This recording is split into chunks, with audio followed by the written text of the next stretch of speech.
Queridos hermanos, queridos amigos, muy buenos días.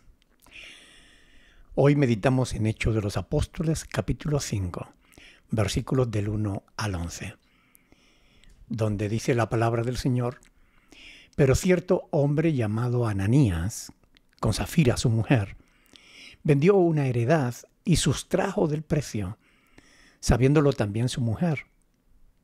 Y trayendo solo una parte, la puso a los pies de los apóstoles. Y dijo Pedro: Ananías, ¿por qué llenó Satanás tu corazón para que mintieses al Espíritu Santo y sustrajeses del precio de la heredad? Reteniéndola, ¿no se te quedaba a ti? ¿Y vendida no estaba en tu poder? ¿Por qué pusiste esto en tu corazón? No has mentido a los hombres, sino a Dios. Al oír Ananías estas palabras, cayó y expiró. Y vino gran temor sobre todos los que lo oyeron. Y levantándose los jóvenes lo envolvieron y sacándolo, lo sepultaron.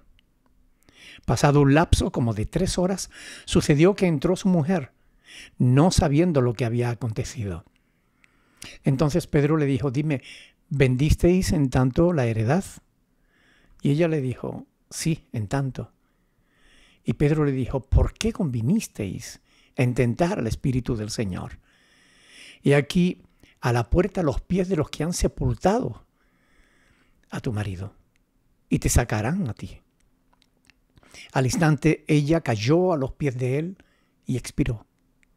Y cuando entraron los jóvenes la hallaron muerta y la sacaron y la sepultaron junto a su marido. Y vino gran temor sobre toda la iglesia y sobre todos los que oyeron estas cosas. Hasta ahí la palabra del Señor. Ya desde el principio de la iglesia vemos cómo algunas personas se consagraban por completo a Dios, mientras que otras, en cambio, simulaban consagrarse. Es decir, desde el comienzo de la iglesia vemos cómo no todos los creyentes son sinceros en su fe. La sinceridad de la fe y la historia de José, apodado Bernabé, hijo de consolación, contrasta dramáticamente con la hipocresía que vemos en la historia de Ananías y Safira, quienes pretendieron aparentar la misma fe de Bernabé, pero sin tenerla.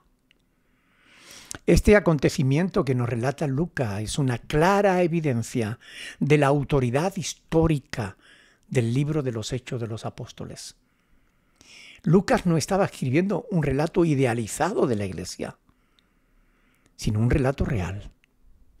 La historia misma de lo que allí ocurrió, con sus luces y con sus sombras. Con esta historia Lucas nos está mostrando cómo también en el seno de la iglesia hay pecado, desde el principio. La hipocresía de esta pareja, las murmuraciones que veremos después en el capítulo 6, las divisiones que veremos en el capítulo 15, son un argumento muy de peso que demuestran esta verdad. Esta pareja quiso imitar la generosidad de Bernabé. Vendieron una propiedad, pero se guardaron parte del precio y trajeron el resto a los apóstoles, mintiendo, diciéndoles que era el total de lo que habían sacado por la venta de la propiedad, lo cual fue juzgado como pecado por el Espíritu Santo y por los apóstoles.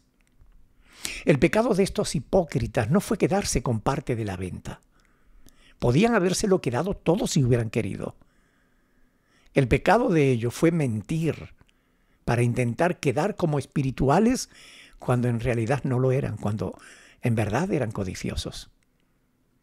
¿Qué podemos aprender de este triste episodio de la historia de la iglesia? Algunos han pretendido usar este pasaje para sembrar miedo en la gente si no da suficiente. Pero esa no es la lección.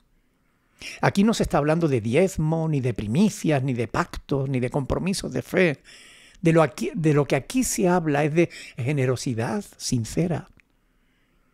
De este pasaje podemos aprender que no se puede servir a dos señores, como Jesús enseñó en Mateo 6:24.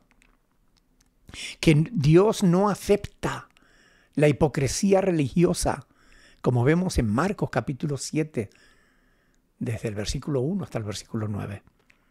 Que el pecado siempre termina en muerte, como vemos en Romanos 6, 23. Y esto es lo que realmente nos enseña la palabra de Dios.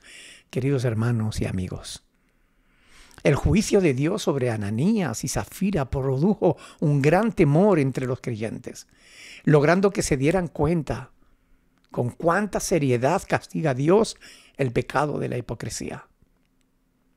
Es importante aprender de este pasaje que quien piense que puede mentir a Dios no hace sino mentirse a sí mismo.